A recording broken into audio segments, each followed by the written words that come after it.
दोस्तों नमस्कार, स्वागत है आप सभी का all India first D YouTube channel पे। जैसा कि दोस्तों आप जानते हैं किसी भर्ती से संबंधित कोई भी जानकारी होती है आप सभी को all India first D channel के माध्यम से दी जाती है। इस वीडियो में हम बात करने वाले हैं कई बड़ी और लेटेस्ट अपडेट के बारे में जो कि संबंधित है टीजीटी पीजीटी प्राथमिक भर्ती। इसके अलावा 69,000 के साथ साथ हम बात करेंगे 12,000 प्राथमिक शिक्षक भर्ती और एडेड जूनियर को लेकर। तो चलिए दोस्तों वीडियो शुरू करते हैं। वीडियो को लाइक करके साथ ही शेयर करते हैं और चैनल को सब्सक्राइब कर लें, जिससे कि जानकारी आप सभी को online India first D channel के माध्यम से रियल ऑथेंटिक सबसे पहले मिलती रहे। आगे बढ़ने से पहले हम बात करने वाले हैं बिहार डीएलएड की बेस्ट बुक के बारे में जो कि चक्षु प्रकाशन की हैं। अगर आप बिहार डीएलएड प्रवेश परीक्षा की तैयारी कर रहे हैं तो ये बेस्ट बुक आप सभी के लिए है। नवीनतम पाठ्यक्रम पर आधारित स्टडी गाइड आपको देखने के लिए मिलती है। 3,000 से ज़्यादा क्वेश्चन, 2 सॉल्व पेपर, 100% आप सभी के सिलेबस पर आधारित। आपके एग्जाम में आने वाले सभी टॉपिक को इसमें रखा गया है जिससे कि आप जो भी तैयारी करें वो आपकी बेस्ट हो। इसमें प्रीवियस ईयर क्वेश्चन के साथ साथ आपको मिलते हैं मोस्ट एक्सपेक्टेड क्वेश्चन जो कि आपकी परीक्षा के लिए संभावित हैं। जैसा कि आप सभी स्क्रीन पर देख सकते हैं, सभी क्वेश्चन के साथ आपको मिलती है डिटेल में आंसर की और सटीक आंसर की, जैसा कि आप सभी के सामने दी गई है। सभी क्वेश्चन की आपको डिटेल में व्याख्या भी देखने के लिए मिलती है जिससे कि आप जो भी पढ़ें वो आपको याद रहे। आप इस बुक को अमेजोन या फ्लिपकार्ट से ले सकते हैं जिसका लिंक आपको वीडियो की डिस्क्रिप्शन में दिया गया है, या फिर अपने नज़दीकी स्टोर से जाकर भी परचेस कर सकते हैं। लिंक वीडियो की डिस्क्रिप्शन में है। आज ही परचेस करें बेस्ट प्रिपरेशन के लिए। शुरुआत करते हैं अपनी सबसे पहली अपडेट के बारे में जो कि संबंधित है शिक्षकों के रिटायरमेंट के बारे में। जैसा कि दोस्तों आप जानते हैं कि शिक्षकों की रिटायरमेंट को लेकर बहुत सारी मांगे देखने के लिए मिलती हैं। इसी बीच लिखा हुआ है कि शिक्षकों की रिटायरमेंट की अगर बात की जाए, उम्र सीमा बढ़ाए जाने की मांग की गई है। क्या आप इससे सहमत हैं? कमेंट करके बताएं। शिक्षकों की सेवानिवृत्त की आयु 62 से बढ़ाकर 65 वर्ष, बायोमेट्रिक उपस्थिति को समाप्त किए जाने, पीने के लिए साफ पानी और शौचालय, अच्छी कैंटीन, इसके अलावा व्यवस्था करने को लेकर बैठने के लिए अलग अलग कमरे, इसके अलावा फर्नीचर, शोध कार्य और भी तमाम अलग अलग प्रकार की जो मांगें वो रखी गई हैं। जैसे प्रस्ताव बुधवार को लखनऊ विश्वविद्यालय टीचर एसोसिएशन की आम सभा के अंदर बैठक में सर्वसम्मानित से पारित हुए। इसके अलावा शिक्षकों के बैठने स्थान मतलब एसी वगैरह लगाने की बात की गई है और भी तमाम चीज़ों को लेकर यहाँ पे जो मुद्दा है वो उठाया गया है। लेकिन जो सबसे बड़ा मुद्दा है वो है आप सभी की रिटायरमेंट एज के बारे में, कि शिक्षकों की जो रिटायरमेंट एज है उसको 62 से बढ़ाकर 65 वर्ष किए जाने की मांग रखी गई है। आप क्या चाहते हैं? कमेंट करके बताएं। हालांकि 62 वर्ष पूरे तरीके से ठीक है, शायद 65 कुछ ज़्यादा हो जाए। बाकी अगर आप लोग कहेंगे तो चीज़ों को समझा जाएगा तर्कों के साथ में, है ना। बात कर लेते हैं अपनी अगली अपडेट के बारे में जो कि संबंधित है यूपी टीजीटी पीजीटी एग्जाम को लेकर।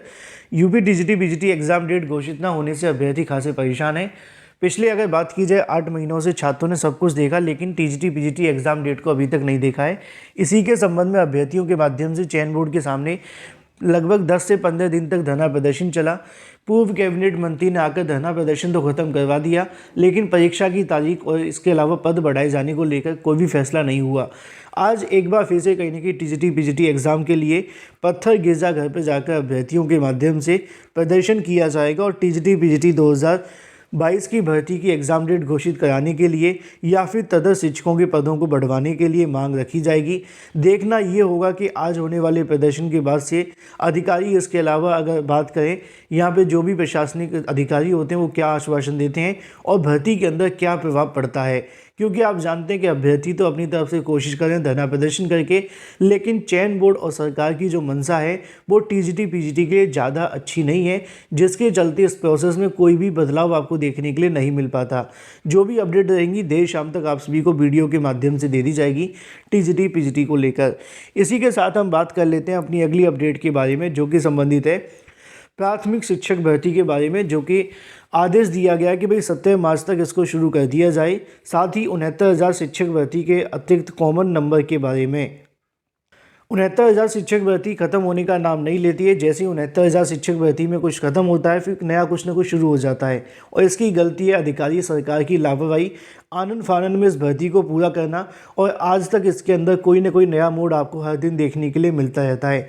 आज एक बार फिर से अगर बात की जाए, कोर्ट के माध्यम से एक और नया आदेश जारी करते हुए जानकारी दे दी गई है। लिखा हुआ है कि अतिरिक्त नंबर देने के आदेश को 17 मार्च तक करें पालन। अगर बात की जाए, इलाहाबाद हाई कोर्ट ने 69,000 सहायक अध्यापक भर्ती में गलत उत्तर कुंजी पर एक अतिरिक्त अंक दिए जाने के मामले पर प्रमुख सचिव बेसिक शिक्षा दीपक कुमार व अन्य को 17 मार्च तक आदेश का पालन करने की मोहलत दी है। हाई कोर्ट ने कहा है कि ऐसा नहीं किए जाने की दशा में अगली तारीख 17 मार्च को उपस्थित हों या ये बताएं कि जानबूझकर आदेश की अवहेलना कर रहे हैं या उनके खिलाफ अवमानना कार्रवाई क्यों न की जाए। सरकार की तरफ से कहा गया कि आदेश के अनुपालन में विचार किया जा रहा है और 3 सप्ताह तक का जो समय वो दिया जाए, इस पर कोर्ट के माध्यम से यह आदेश दिया गया, जिसके बारे में नीचे जानकारी आप सभी के सामने लिखी हुई है कि याचियों को 1 नंबर देने संबंधी कोर्ट के आदेश का अनुपालन नहीं किया गया तो प्रमुख सचिव बेसिक शिक्षा दीपक कुमार और सचिव परीक्षा नियामक अधिकारी अनिल भूषण चतुर्वेदी, जिनको हम ABC के नाम से जानते हैं, इनके खिलाफ अवमानना याचिका दायर की गई है। कोर्ट ने गलत उत्तर कुंजी को लेकर चुनौती देने वाली याचिकाओं को 1 नंबर देने का जो निर्देश है वो दिया था।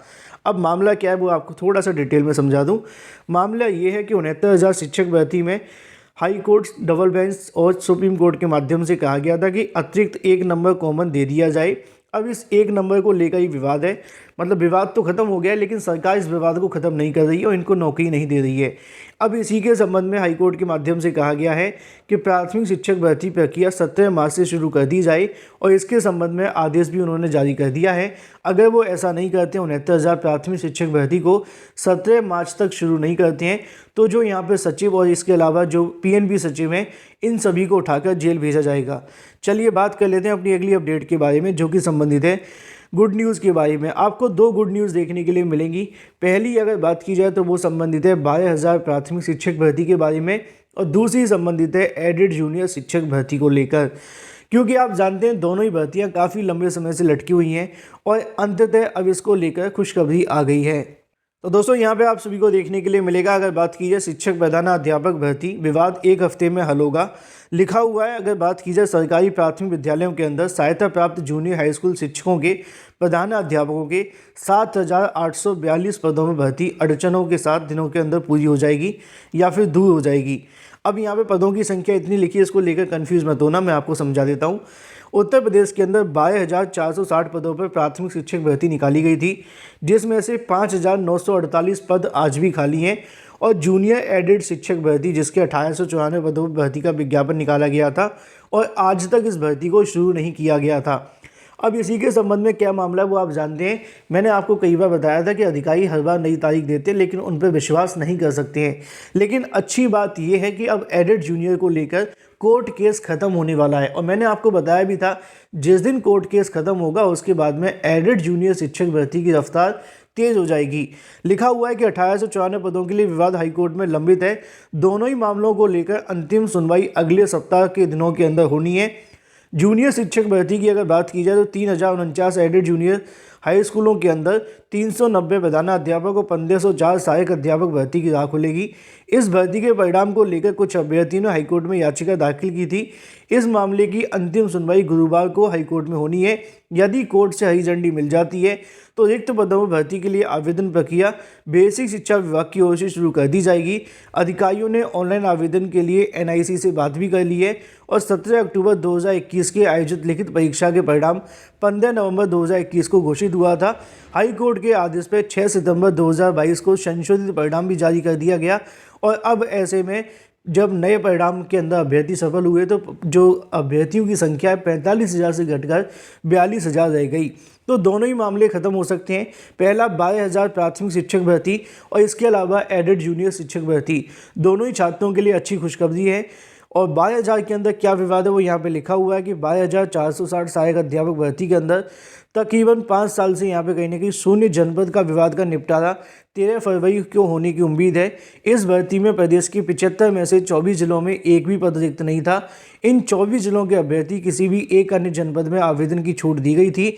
हाई कोर्ट ने 18 अप्रैल 2018 को शून्य जनपद चयनित अभ्यर्थी को नियुक्ति पत्र देने पर रोक लगा दी और 1 मई 2018 को मुख्यमंत्री 51 जिले के लगभग 6,512 अभ्यर्थियों को नियुक्ति पत्र वितरित किया, लेकिन बचे हुए 5,948 पद अभी तक नहीं भरे जा सके हैं।